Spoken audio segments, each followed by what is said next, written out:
Hi, I'm Claire Stevenson and welcome to my Ayurvedic kitchen. Today we're going to be making a lovely digestive kichadi. It's one of my favorites, and we're going to start by soaking our basmati rice with split Mung Dal. So whilst the rice and split Mung Dal are soaking, you can use the next 20 minutes to gather all your ingredients. So in here we've got seasonal squash or winter squash, patty pans, and some zucchinis if you can see them, and some baby gem squash. I love the color of these and they're so easy on the digestion, as this is a digestive kichadi. And then we're going to put in some oregano. I've got my grated ginger to add. And into our digestive kichadi we're going to put some cumin powder and some turmeric powder.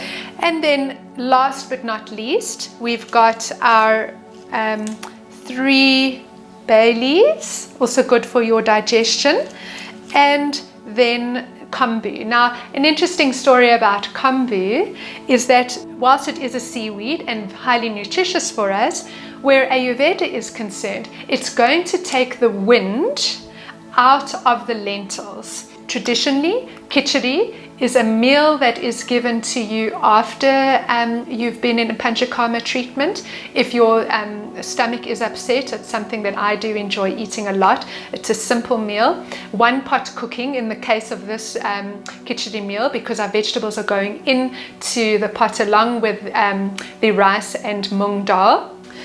So on a medium heat, I'm going to add a couple of tablespoons into our pan. We wait for the ghee to heat up and then we will add in our other spices. So we've got our oregano, we've got our bay leaves, we've got our coriander powder.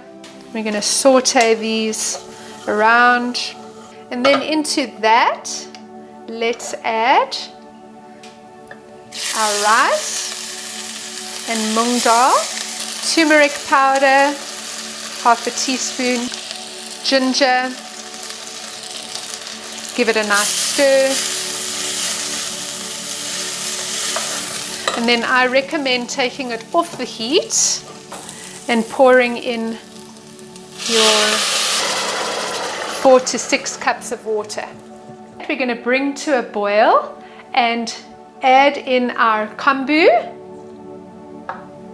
and a teaspoon of salt. We're going to allow to cook for 20 to 30 minutes, and then afterwards we can add in our lovely vegetables. Give that a nice stir, ensuring that all the vegetables are submerged as well, so that they can continue to cook. Wow, that's an amazing fragrance. I can smell the oregano and basil coming through. So consider kichadi to be a bit soft and sloppy, if I can use that word, or like a paella if you're familiar with that Western dish. The reason why we cook it to such a consistency is to, again, it's a digestive kichadi. Kichadi in general is used for digestion, so we want it to be soothing and calming and unctuous, we call it in Ayurveda. Unctuous along the digestive system without much digestion having to take place.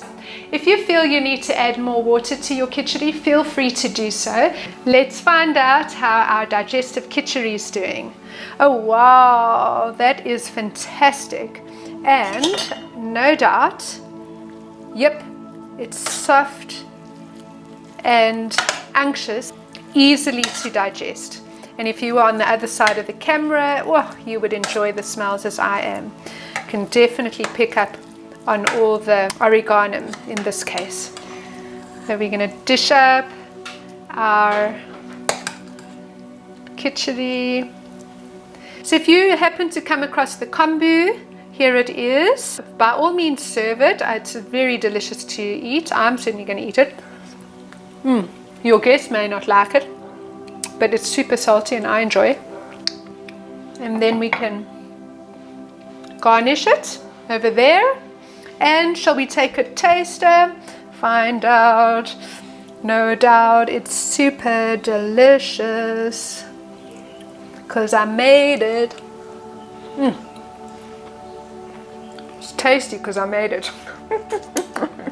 What I really enjoy is pairing this meal with my fermented gingered carrots. The recipe is also available in my cookbook.